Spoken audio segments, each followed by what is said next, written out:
Welcome to Buckeyes Tomorrow Morning for Saturday, November 26th. I'm your host, Tom Orr. The game against Michigan is today. That countdown has reached 0, and at the moment, nothing else really matters in Columbus or Ann Arbor or pretty much anywhere else around the states of Michigan or Ohio. The game kicks off at noon today. You can watch it on Fox, and this is a game that will determine not only bragging rights, but also the Big Ten East Championship, and more or less guarantee the winner a spot in the college football playoff this year.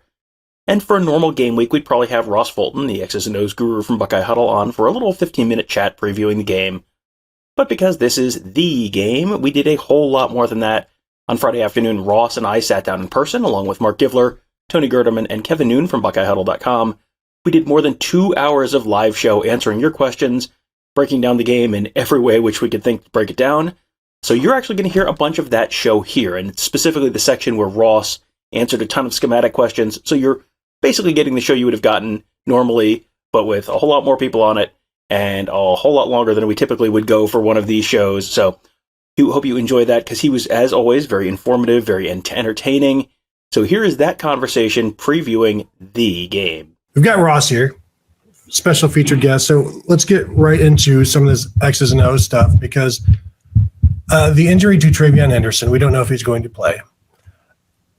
Why are Mayan Williams and Dallin Hayden more suited for a successful running game of late than TreVeyon Henderson? Yeah, I mean, whether it's the foot that's causing issues, or it's maybe a combination. Sometimes someone gets injured, it gets in their head a little bit, they start pressing.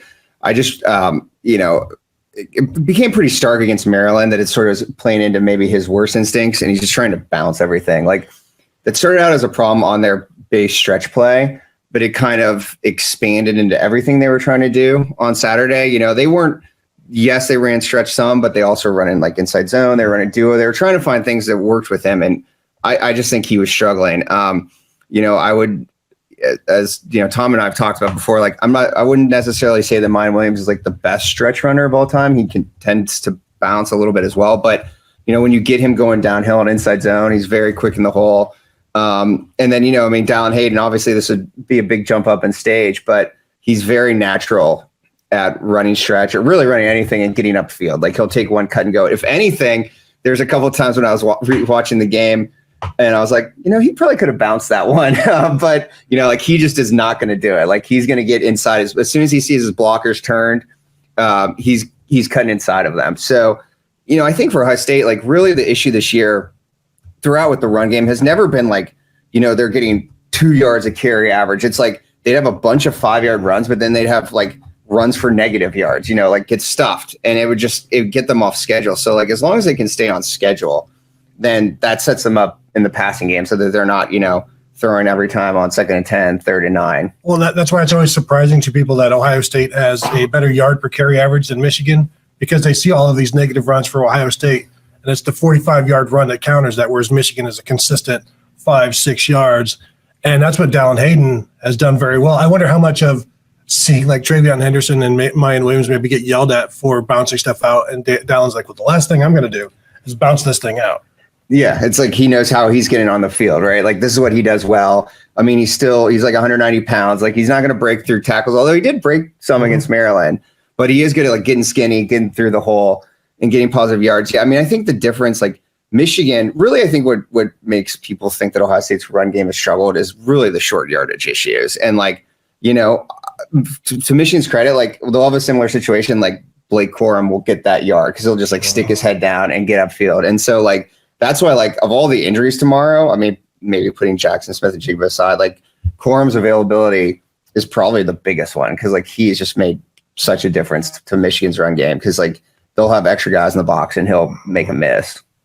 Well, and that injury with Corum, the ability to make guys miss, I wonder how much we'll be able to see of that. Even if he plays, how effective can he be with that? Yeah, I agree. I mean, I guess, obviously no inside knowledge. I assume he'll try to play, and I have trouble believing, though, that he's going to be 100%, and he's not like, he's kind of like Mayan Williams in some ways. I mean, he's not like the fastest, like his 40, is probably not going to run a 4.4, but like, he's just very quick in the hole. He's elusive.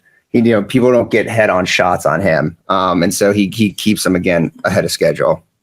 Had a good question here in the chat. how do you scheme up Marvin Harrison to get one-on-ones? Obviously, we talk all about Michigan and everyone else trying to bracket him.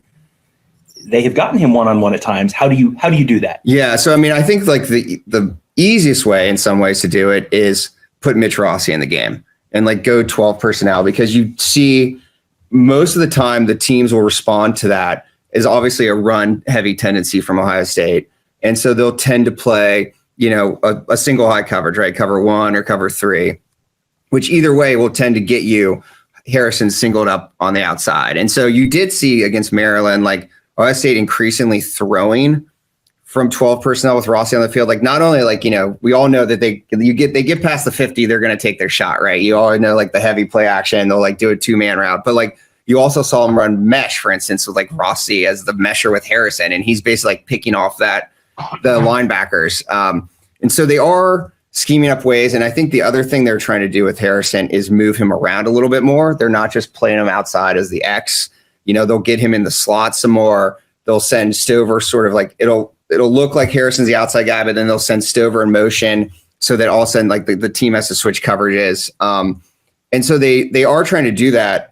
And then but they do try to take advantage somewhat of, they know that in certain looks teams are going to bracket Harrison and Ibuka, especially to the same side, to like, we'll take Jim, our shot with Julian Fleming one-on-one with no safety help. And so obviously they do need Fleming to make those plays.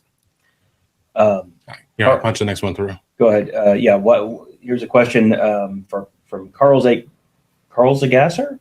Ross, why do I feel like Day tries to prove a point sometimes, even at the expense of the offense, i.e. runs into loaded boxes on 3rd and 4th and 1? Well, so this is like, it's easy to say, right? And then they threw on 4th and 1 against Maryland, didn't get in. Everyone's complaining that why are you throwing on 4th and 1? Like, even football people I talked to are like, what were they doing on that 4th and 1? So, I do think they've been trying to prove a point to some extent. I don't know, why do you try to prove a point? I mean, I think, the charitable answer is like, you want to build a culture in your team. You want your team to build confidence in what you're doing. I will note that when Dallin Hayden was in the game against Maryland, like they converted every 3rd and short, they ran the football. So I do think you also though want to like generate responses from the defense, right? Like I do think on that 4th and 1 when they threw, I think they expected to get cover 0 or, Harrison singled up with no help. They actually didn't get that. He still was open. But so I do think they're probably trying to pick their battles of when they throw in those situations. Roger Smith wants to know, do you think there might be a plan to not start JSN and slip him in and dial up a play for him with coverage focused on Marvin? That's the $1 million question, right? Is what's going to happen with Jackson. Can we get a show of hands? Who's expecting Jackson Smith-Njigba to play 1 snap on Saturday? There's your answer, Fishbowl. There you go. Yeah. I mean, it would be great, right? Like I feel like with Tom, I've been a broken record this year. Like, well, if they had Jackson, it really would make a difference. And like, so it would make a difference, but I don't think you can count on that being available on Saturday. A much more interesting question in terms of injuries, I think, where there actually is potentially some question to me. Who's starting on the offensive line? I think the tackles, the left guard, the center, right guard. Matt Jones left the Maryland game with a boot on crutches. He's been banged up all year, and that looked like it made it worse. Is it Enoch Vamahi? Do they kick Josh Fryer inside?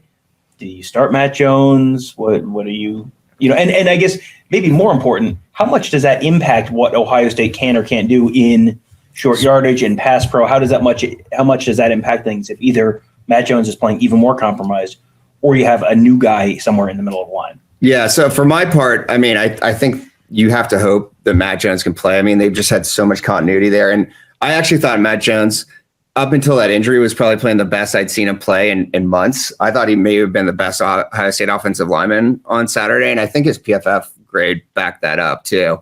And, I think the Michigan's defense obviously has statistically been great. Big Ten caveats apply, but that applies to Ohio State's defense too.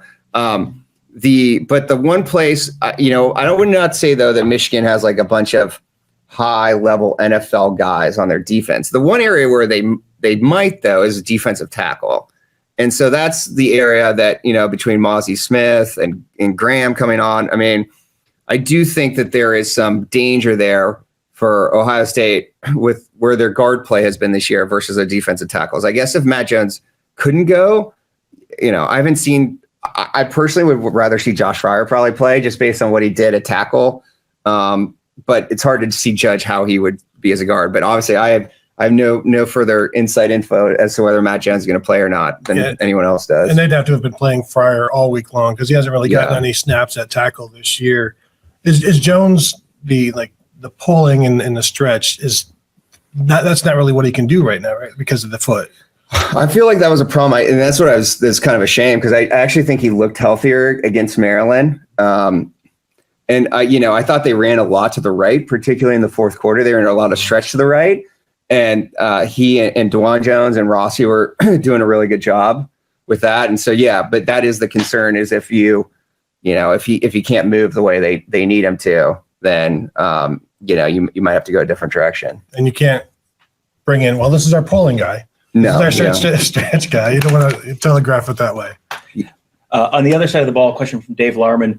Hope we use 4-2-5 and let our defensive ends run wild behind the line, JT and Jack.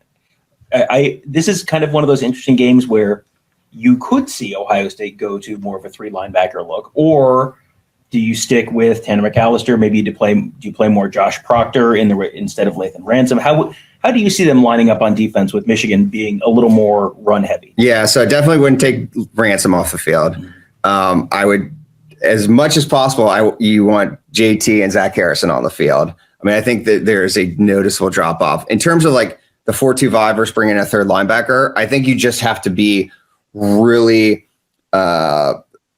adjust to what Michigan's doing, because Michigan will happily they'll run 11 personnel and they'll threaten you with a bubble screen to one side and run it the opposite way. But then the next play they'll go 13 and bring in 3 tight ends and they'll run power. So you just have to be able to adjust. And it's been interesting this year is when they play teams like in Iowa, let's say, or Wisconsin, or even Penn State, Knowles sometimes just changes it up for the sake of changing it up. I think just to put it on the opposing offense to block different looks correctly, whether it's a 4-3 or the 3-3-5 with the jack. I do think we'll see some jack tomorrow. Michigan hasn't been as big of a counter team as they were last year, but they're increasingly running more power. And the design, Knowles, used that jack a lot, particularly at Oklahoma State against Oklahoma, because Lincoln Riley loves to run counter. And so you mug that guy up by put him over the guard and he just follows the pullers. And so that way, then your linebackers don't have to adjust as much to gaps changing. So I do think we'll see that. And, lately they've been doing that with Sawyer as the jack, and they still keep JT and Harrison as the end. So it gets all 3 of them on the field. And Knowles has said that position that was formulated as a run disruptor. Yeah. And so this would be one of those games where you're going to have to disrupt the run regardless of who's running it. So that would be, I would agree with that. So is that that's a 5-5-2? Yeah. What we even saw against Notre Dame too, is they Knowles changed it up such that he, by using the jack, he essentially created a bear front. Mm-hmm. And so you get basically 5 guys. And, Illinois had a lot of success against Michigan, basically playing a 5-1, a 5-2, or even getting 6 guys on the line. Because again, you're cutting down the double teams that Michigan likes to establish to get to the second level. So, I think that Ohio State, if anything, has been a little bit more vanilla up front in what Knowles has done the last couple of weeks. And I would expect that to change tomorrow.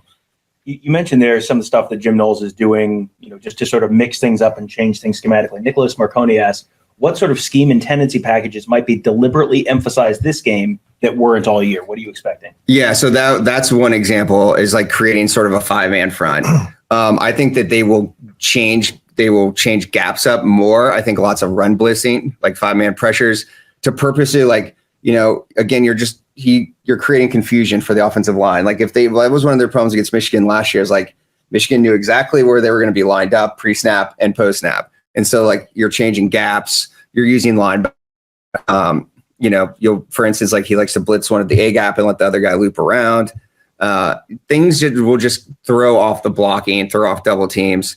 And then, I would expect, I think the hope is probably, the other thing I would look for is, I think Ohio State needs to get up and press more than they have. They've been playing a lot of man coverage, but they play well, they've been playing a lot of off-man coverage. Like, I think we can all think of examples from that Maryland game, like that 3rd and 8 throw where Denzel Burke's like 15 yards off. And like, JJ McCarthy in Michigan's passing game has been very much underneath driven. He's happy to throw like short stick routes to the tight end or like underneath stuff to Ronnie Bell.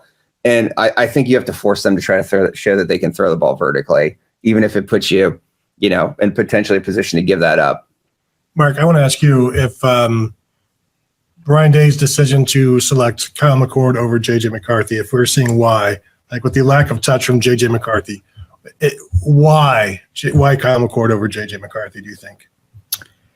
I think at the time, so much of it was Kyle's build. He's a much broader, stout. They like the big prototype, and JJ is not short, but he's also kind of more of a slender build.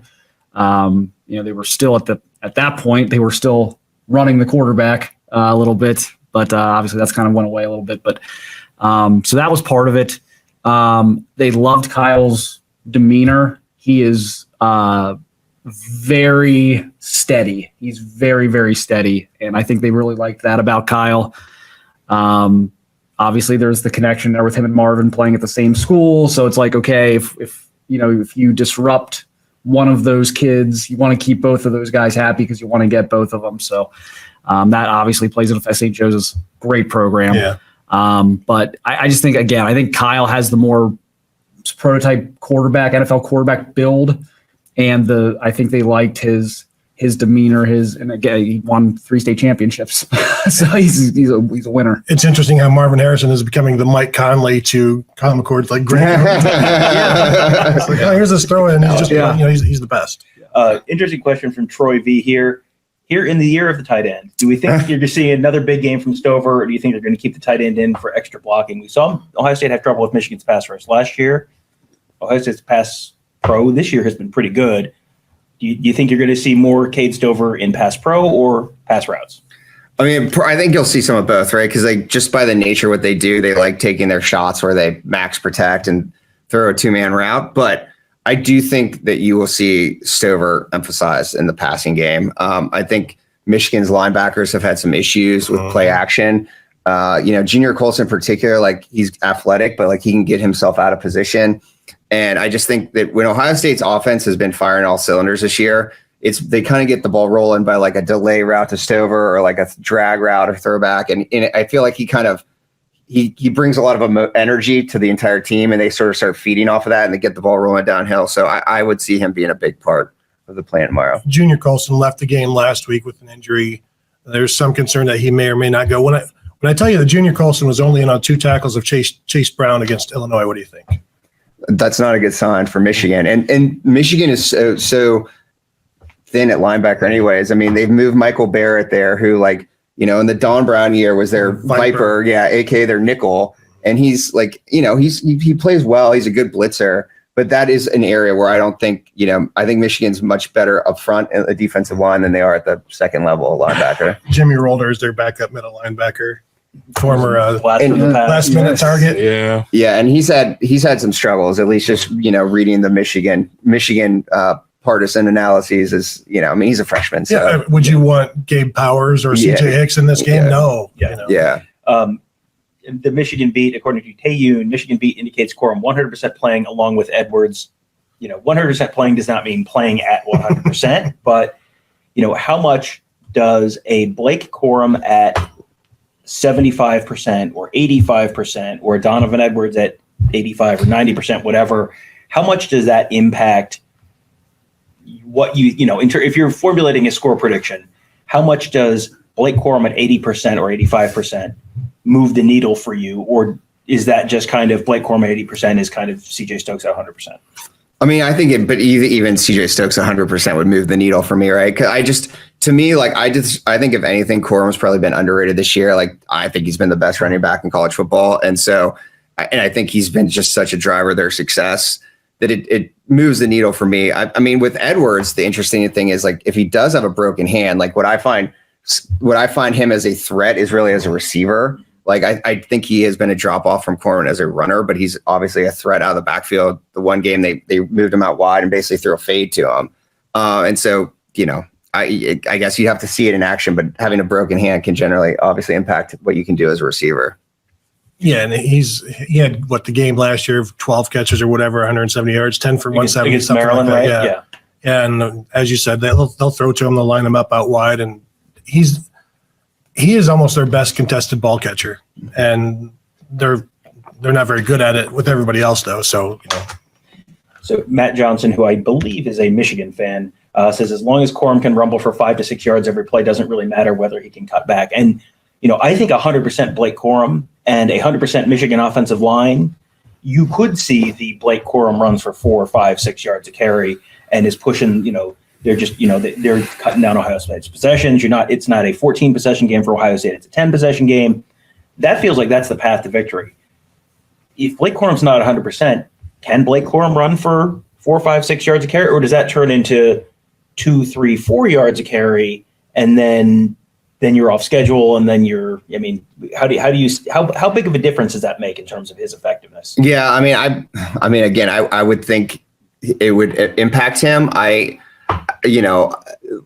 lot of this sort of, I think I said mythology, or there's a lot of memories about the game last year that I'm not sure how much they line up.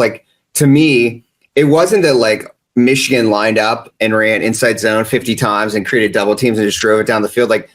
Michigan gashed Ohio State by running pin and pull to the boundary while faking an RPO to the other side. And Ohio State was just outnumbered. And then the defensive ends would fly up the field and just create these huge holes. So none of that's to undersell Michigan's run game. Michigan's offensive line is very good. Keegan coming back is a big deal for Michigan. He's very good at guard. I have trouble believing that that just how I've seen Jim Knowles react. If Michigan's getting 4 or 5 yards running, he's going to do something to try to disrupt that. He'll generally try to solve his problems with aggression. So he'll get more and more nosy. He'll go cover zero. He'll blitz Ransom off the edge. He'll blitz Eichenberg. He will look for ways to basically muddy up, because Ohio State's goal at all times is going to be let's put Michigan in 3rd and 8, right? And it's just and that's sort of a cliched analysis that rings true in this game. I want to jump in too, because it's not like Corum is shooting to be at 100%. At this point of the year, they need Corum at 75%. It's going to be the 100%. And okay, maybe he can't cut back, but a lot of his running is leg drive. And if he's got any sort of lower body injury, you have to wonder what that's going to be able to mean for that leg drive. So if he's turning those, he usually turns 2, 3 yard runs into 5, 6 yard runs. If he can't do that in 2, 3 yard runs or 2, 3 yard runs, then exactly you're getting off schedule.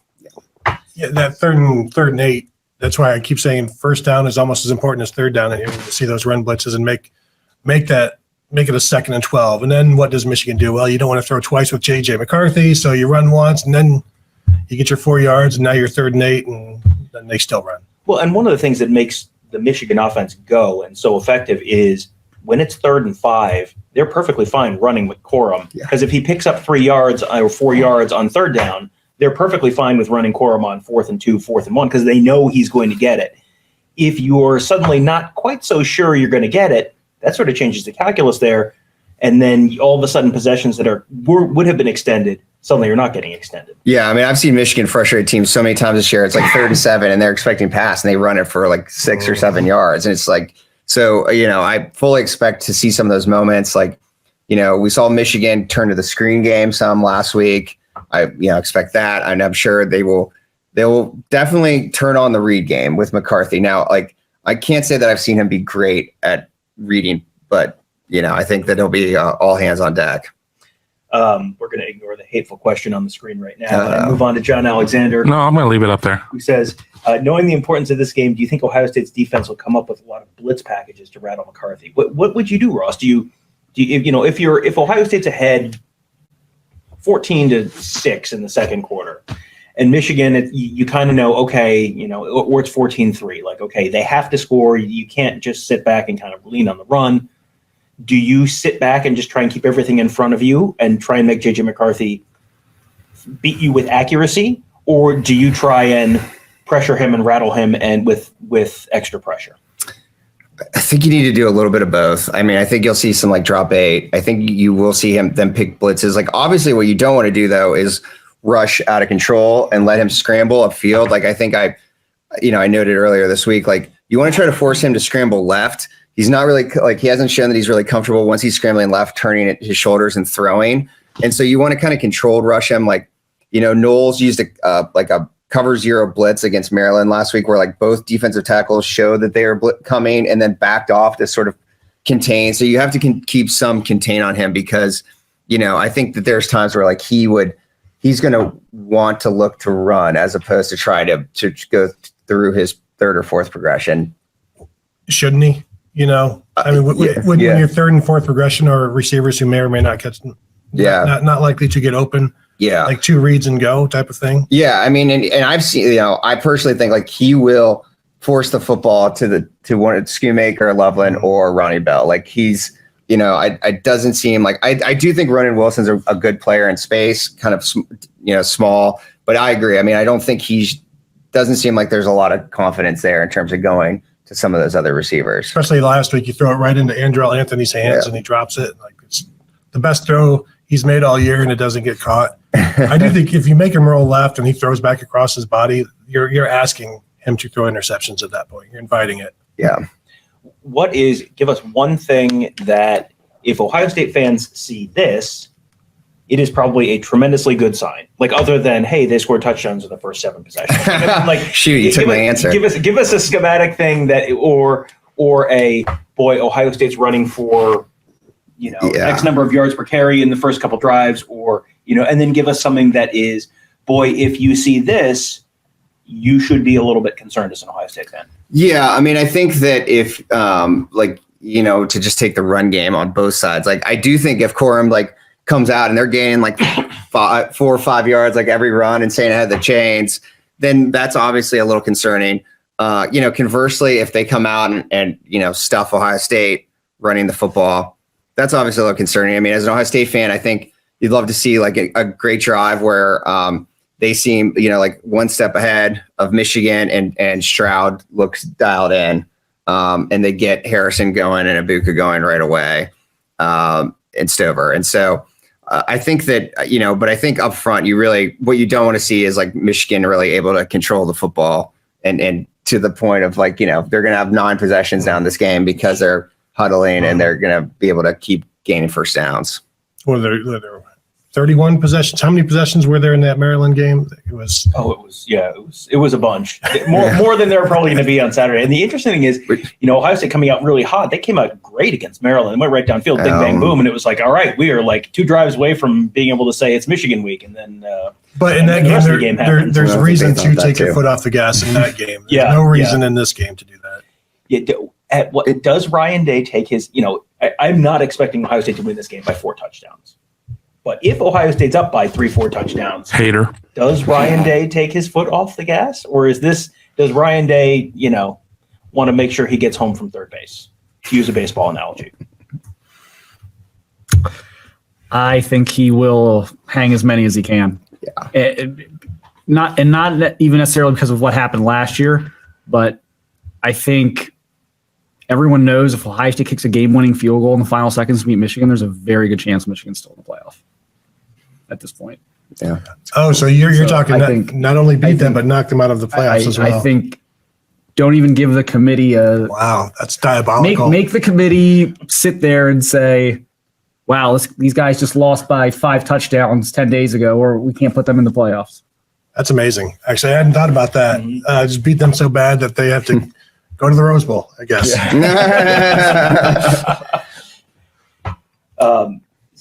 Just kind of zipping through some questions here.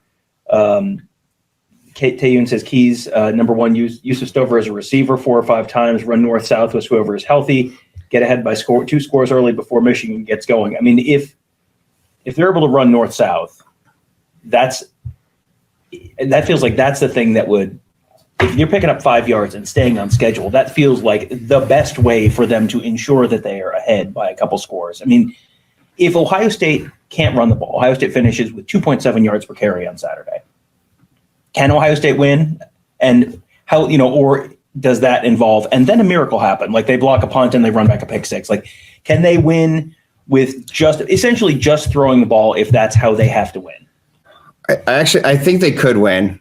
It obviously ups the difficulty, right? So like with Stroud, like what you want to do, and you've seen teams try, is like you basically kind of just throw the kitchen sink of coverages just to like try to create some hesitation in him. Because like when he reads the safeties correctly and like knows which side he's going and like confidently throws it, he's great. So like I'm sure Michigan would love to be able to sit in, like cover 2 and cover 4 and make him sort of dissect. I mean, that's what they did last year, basically, at least when Ohio State was in pass tendency formations. They wanted to bracket outside or Jackson Smith-Njigba inside. And so if Ohio State can run the football, it does. I do agree with Ryan Day that like Ohio State's been better this year when they can run the football and like be more balanced because they don't quite have the same level of play outside. I mean, it's a high bar to clear as they did last year, right? Especially with Jackson hurt. I mean, I think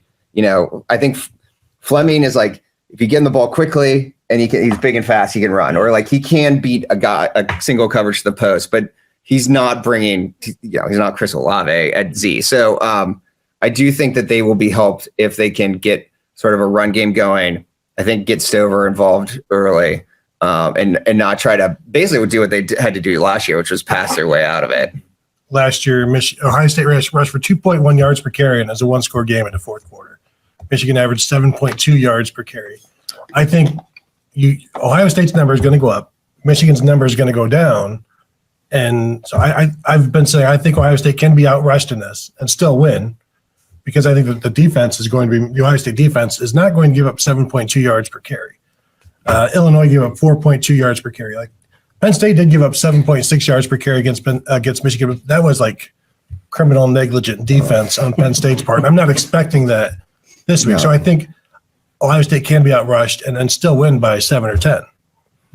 Well, and there was I found a stat earlier in the week that I'm just now trying to pull up quickly, but I think the only team to run for more than 4 yards per carry against Ohio State this year is Wisconsin, and that was skewed by that late 75 yard. I mean, really, and yes, let's just stipulate this is the best rushing attack that Ohio State will have faced all season. Okay, we're getting that out of the way. If Michigan's even at 4 yards per carry, 4.5 yards per carry, that's okay, and maybe you're staying on schedule ish sometimes. And is that enough? I mean, if Michigan can run for 4.5 yards a carry, is that enough, or is that then they need to make some special teams defensive plays to win? Yeah, I mean, I think probably the latter, or they need more of the passing game. I mean, I think Penn State, you can kind of if you're Michigan, like you can see like Penn State had some success rushing the football against Ohio State. There were some things that worked. On the flip side, like their yards per attempt was not, as you said, like not all that great. And like really Penn State was primarily able to move the football by creating explosive plays in the pass game. And so I do think you have to marry it together. I do not expect a replay of last year. I mean, that just because like, Jim Knowles is competent. So, so like at the end of the day, I do think they're gonna have to get something out of the passing game on the Michigan side, or turnovers obviously would be a big one. All right, we have a super chat we got to get to from Silver Bullet, an extremely generous super chat. Thank you. I tuned in, did not expect to see an episode of The Bachelor. Thanks for doing this. And what a crew. Why is Kevin wearing blue? Well, he didn't have anything to wear. I was like, here, borrow this, buddy. It'll be fine. It's not Eddie Bauer. I flew from California and still didn't work. It's purple, as I said, like Barney or Grimace. But the undershirt is blue. But that's Skyline. I mean, that's a Skyline shirt. So I have two of those. I wouldn't admit that. Yeah. You said it's a Michigan shirt. It's Chargers. You think you're helping, but you're not. No. Well, I'm going to sit there and I'll have some Skyline, and then I'll sit next to Tony and press row tomorrow and make them suffer. Love it. So how much longer are you able to hang out? Are you? I have not heard from them, okay, so let me check. So don't ask. As long as you want to. I did want to before Ross will have to duck out at some point. And yes, this is a little like The Bachelor, but this is, it's Ohio State, Michigan. This is kind of a sad Bachelor. Well, ladies, this is The Bachelor where no one's hoping to get the rose. Yeah. Like, the rose means you lost and you're not going to the playoffs this year. Yeah. So I did want to get your thoughts on, how you see the game shaking out. Like we all turned in our score predictions. This was a game that I have sort of wrestled with more than just about any over the last couple of years. Normally it's like, will Ohio State beat Rutgers by 40 or will it be 50? Tune in to find out. This is one where, like, I can absolutely see paths and scenarios where Michigan can win this game. I think that involves keeping Ohio State under 30, but how do you see this game shaping out?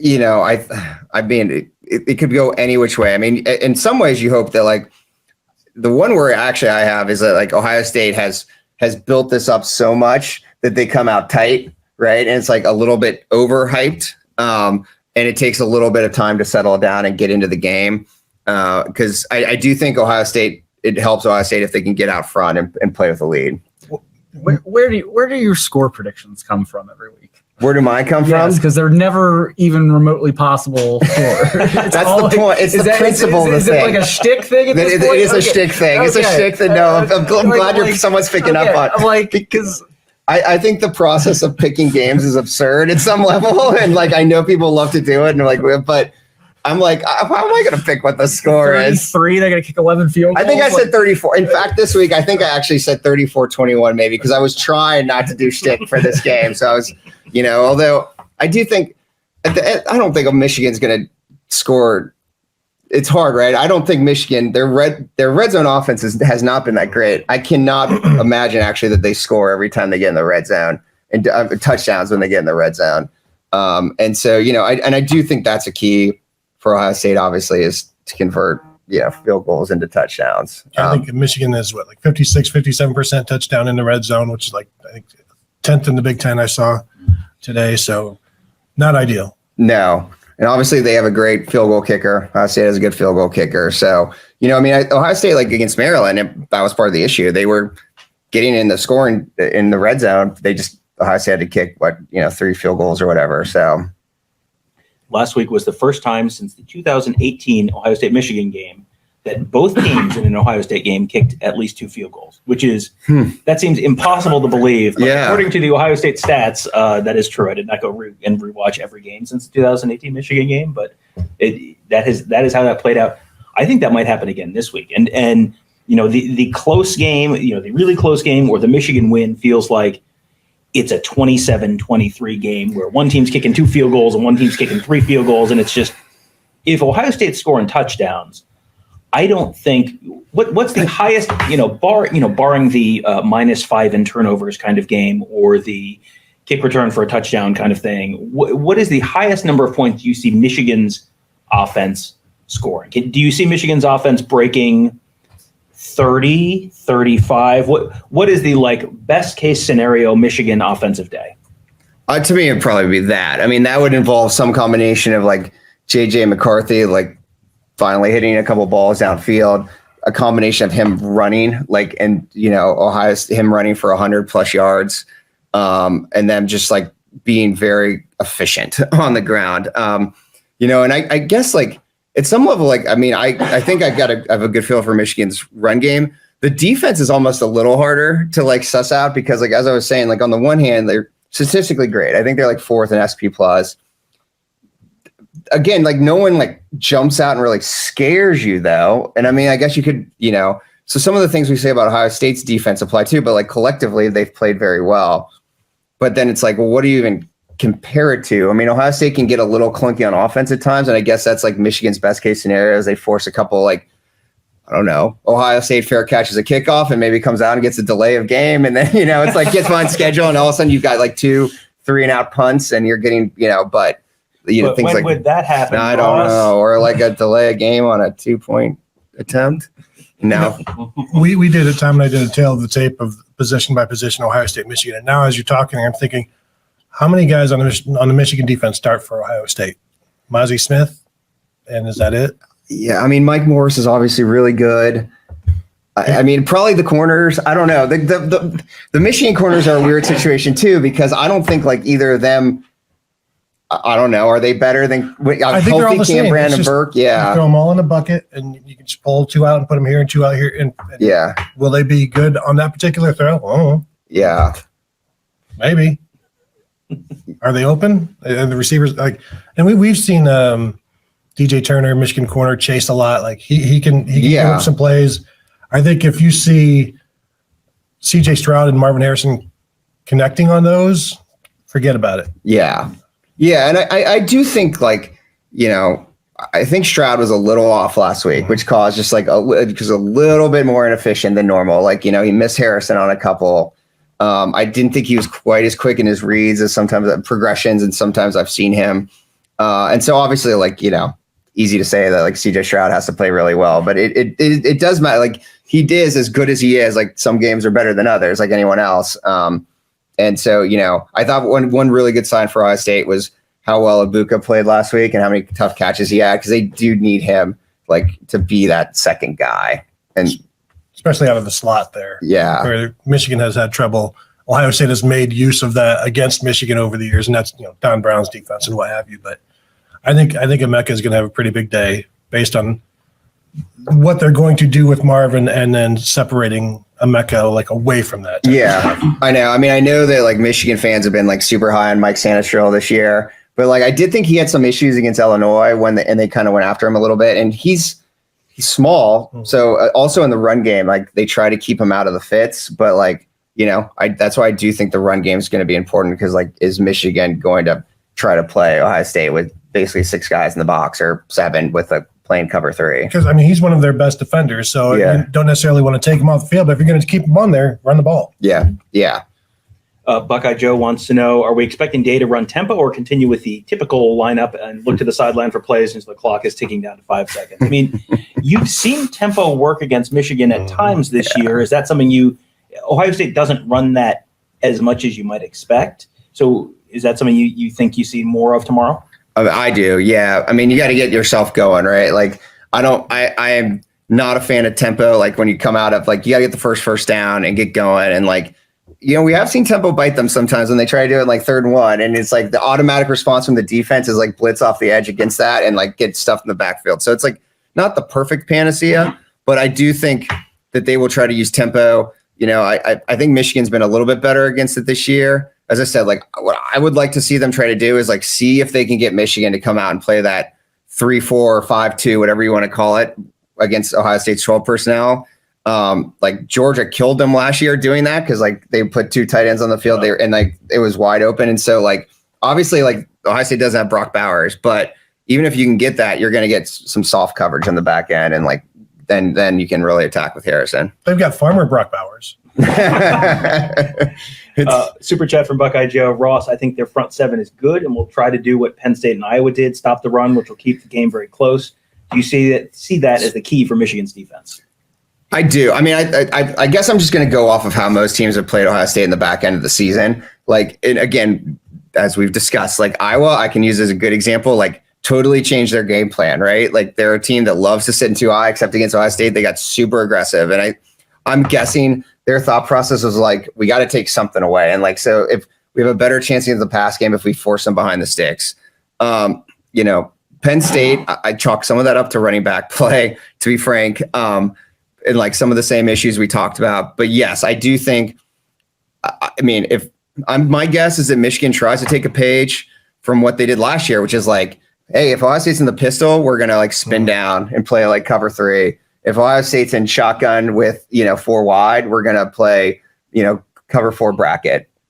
And so I do think Ohio State's going to be they do need to be a bit a step ahead this year in terms of and they have been better about it. Pistol, we're going to throw, we're going to run from 4 wide and things like that. Eric wants to know, what game day coverage is everyone watching, Big Noon or Game Day, or do you go back and forth? And friends, I have great news. Yeah, that's good. If you like watching this, boy howdy, do I have the pregame show for you on Saturday morning. The plan is for us to start at youtube.com/BuckeyeHuddle around 7:30 in the morning. Normally we start at 9. We're going to start early and we'll go for a while. And you can find that all at youtube.com/BuckeyeHuddle. So just go ahead and set a reminder in your phone, or set an alarm for Saturday morning for 7:30 in the morning. Join us. We will be live on campus for all of that and have a our usual full pregame show talking about all this stuff. And no Pat McAfee. That is my personal guarantee. So you are welcome there. Next one from Troy V. I've seen a lot of Illinois wide receivers open in that game against Michigan last week, not sold on their secondary. Did you watch much of the Michigan-Illinois game? I did. And it felt like there were a couple times where there were people running wide open, and Tommy DeVito is not C.J. Stroud. Italian C.J. Stroud. How about that? I thought that Illinois had a good game plan. I mean, I thought Michigan came out and they were playing a bunch of cover one, and like Illinois just did what I said. They got Michigan like in their 3-4, and they threw them out of it. I mean, I thought Michigan by the end was playing a bunch of like cover 4 and cover 2, and then all of a sudden like they were down a guy on the line of scrimmage for the first time all season, and then like Chase Brown.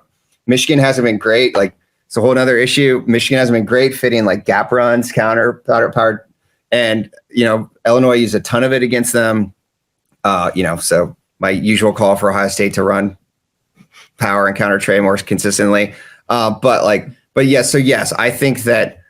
I just don't think they've been tested that much, right? Like we saw the guy from Michigan State all of a sudden like turn into Superman the one game for a couple of series, and like I thought Illinois had a good game plan, but I mean I tend to think that that they're going to have to show it. I mean the Big Ten has not exactly had a premium of passing quarterbacks this season. What are you basing that on? See, when you watch the game as closely as Ross does, with as learned an eye as Ross does, you might see these great insights you can pick up. When like 8 of the 10 top defenses are from the Big Ten, it's because 8 of the worst 10 offenses are also from the Big Ten. Yeah, and I don't know. I mean, Michigan, partisans are saying, well, they were just putting, they're practicing their too high stuff for Ohio State, which gets into like, well, if you're going to do that, why would you put it all on film the week before? And like, what, why not save it? Or maybe you're trying to get Ohio State to think that you're going to do a bunch of that and not, but that's wishery. Yeah. Everybody believes that the long con is going on, that it's like, well, they didn't want to put anything out there. So they're going to roll the dice and potentially lose a game along the way just so they can beat the rival. And keep Blake Corum on the sideline while you're losing a game. And you have, the idea that you're going to not try to win a game because next week's actually the important game, because we can still lose this one and win next week and win the Big Ten. Like I don't think that was in play at all last week. Yeah, I mean, I think that Ohio State didn't have like a great defensive game plan. I thought that fit what Maryland did, but I don't think it was like gamesmanship so much as like, hey, this is like who we are, and like we're not going to change it for one game when we have Michigan the next week, and that's what we're going to need to do anyways. And so I think it was more just like, I think that Michigan had some holes in the secondary that they were looking to patch up, and then Illinois sort of got the ball rolling, no pun intended, and took advantage of it. David wants to know, who do you think gets the majority of the snaps on the defensive line for Ohio State, presumably to stop the run game? Harrison, JT, Teron Vincent. I guess Ty Hamilton. The Mike Hall situation is like such a mystery to me. Obviously there's something there. Well, Noel said he's been dealing with something for weeks now. Just going through an injury. We saw him, he only played like the 7 or 8 snaps against Michigan State. Then he came back for like 20 and 30 snaps the next 2 games, and now he's back down under 20 for like the last 3. So, yeah, but I mean, I think Hamilton's pretty good against the run. But really, to me, it's like the big thing is like keep Harrison and JT on the field, unless you can carry them off at the end, I guess. Whenever you see the Ohio State giving up a drive, you kind of know who is in on the defensive line. Am I wrong? No, I mean, I mean, they have to their credit, like they've cut it down more and more and more as the season went on. But when they were up 27-13 and you look in the backup center defensive end and you have your backup nickel safety in and you back up, it's like, here we go. Yeah. And it was bizarre to see Cam Martinez out there. And at that point, you're like, is Tanner McAllister hurt? Is he on a bike? Is he in the tent? I don't know why you take Tanner McAllister out there. Yeah. I understand the defensive ends and defensive line. They do that all the time. Doing it with McAllister and Martinez kind of caught me off guard. Yeah. I mean, I just can't – the back 7, I would just not rotate. The corner situation opposite Cam Brown, I think last week was a little bit who's going to do what we want you to do out here? And it was sort of they get frustrated at Denzel Burke and they pull him, and then they'll find someone they can put in until like he's had his sufficient punishment. I think like Go stand in a corner. yeah, literally. I think it's like, oh, you're gonna it's like I think this game you just pretty much have to roll with Denzel Burke and hope that he comes to play. Matt says Michigan had a lot of injuries last week as well. Offensive line, tight end, running back, defensive end. And that's all true. I mean, Morris didn't play last week. I would expect him to play this week. Probably. Yeah, he didn't play last week, so he could play this week. Yeah. And, Corum and Edwards, we've talked about a bunch, and it's, probably we're expecting them to play, but are they, how close to 100% are they? Luke Schoonmaker. Eric All being out and Schoonmaker being out last week, that really dings into their passing offense quite a bit. I'm expecting him back, right? I mean, I think I think you're getting everyone all hands on deck. Yeah, I think it's as all hands on deck as it can be, and then it's just a matter of how healthy are those hands, or the feet, perhaps, or the ankles, or the knee. Yeah. Buckeye, do you need to dip out? I'm going to dip out, but I'll take one more. All right, last one from Buckeye Joe. I'm hoping we see play action from under center. I mean, you sort of track this stuff in terms of formations and tendencies. They've been so run heavy under center.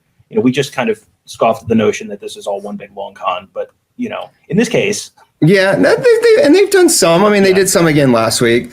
I mean, you don't have to do it all the time, right? You're not going to throw 50-50. I mean, I would like to see them. It'd be great from under center, especially like if you're in short yardage, that like you could do like some quick game stuff to Harrison from under center or like sprint out. Because like if like a team comes on cover zero, there should be like literally take one step and just throw it out to him and like he'll get a yard against a corner because they'll be off coverage enough. But like I think they've been pretty good since like what game was that? Penn State, I guess, where they ran it like 4 or 5 of 5 times from pistol. Like I do think they've made a concerted effort to throw from under center and in pistol. Although it's mostly like heavy play action looks. Well, if you enjoyed that, you can find the full conversation, more than 2 hours worth, at our YouTube channel, youtube.com/BuckeyeHuddle. You can also find it in the Buckeye Weekly podcast feed. And if that's not enough talk about the Buckeyes and Wolverines, we'll have even more coming up on Saturday morning at 7:30 a.m. at youtube.com/BuckeyeHuddle. We are starting the pregame show 90 minutes early, live from Ohio Stadium. So make sure you are subscribed. If you're watching on YouTube right now, just click that little circle logo in the bottom right-hand corner to subscribe. Ring that bell as well to make sure you get notified as soon as we go live. And then, of course, we'll be back after the game for a post-game coverage for our usual post-game show, player and coach interviews, instant analysis, breakdowns, Buckeye Weekly podcast, instant reaction, the whole shebang. And go ahead and plan on that being an extended post-game show as well, because there should be a lot to talk about. So make sure you're subscribed at youtube.com/BuckeyeHuddle. Just search Buckeye Huddle on all your podcast platforms of choice and subscribe there. Make sure you get those podcasts. And sign up as well at BuckeyeHuddle.com. It is going to be a very eventful day, a very eventful week, and could be a very eventful next month and a half or so at BuckeyeHuddle.com. Sign up today. That will do it for today. Thank you all for joining us. Have a great day. We will talk to you a little before the game.